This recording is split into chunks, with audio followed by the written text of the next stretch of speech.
తిరుపతి నగరాన్ని అన్ని విధాలా ఎన్డీఏ కూటమి ప్రభుత్వం అభివృద్ధి చేస్తుందని ఎమ్మెల్యే ఆర్ శ్రీనివాసులు తెలిపారు. 35 ఏళ్ల అండర్ గ్రౌండ్ డ్రైనేజ్ వ్యవస్థ స్థానంలో కొత్త డ్రైనేజ్ వ్యవస్థ ఏర్పాటుకు 188 కోట్లతో ప్రతిపాదనలు సిద్ధం చేసినట్లు ఆయన చెప్పారు. స్టామ్ వాటర్ డ్రైన్ను మెరుగుపరిచేందుకు 135 కోట్ల రూపాయల రుణం త్వరలో మంజూరవుతుందని ఆయన వెల్లడించారు.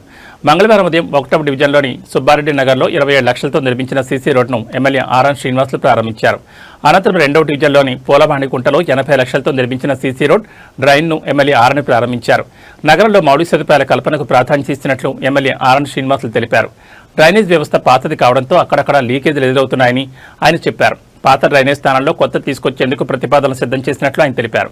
నగర విస్తరణలో భాగంగా ఏర్పాటైన ప్రాంతంలో డ్రైనేజ్ ఏర్పాటు చేయాల్సిన అవసరం ఉందని ఆయన చెప్పారు. CM Chandrababu Naidu, deputy CM Pavan కళ్యాణ్లు నగర అభివృద్ధి పట్ల ఎంతో చిత్తశుద్ధితో ఉన్నారని ఆయన తెలిపారు.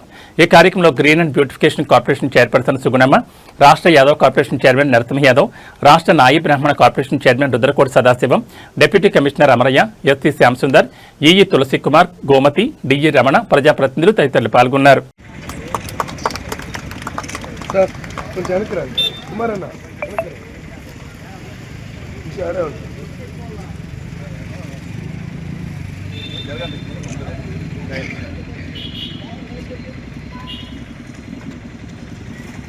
సార్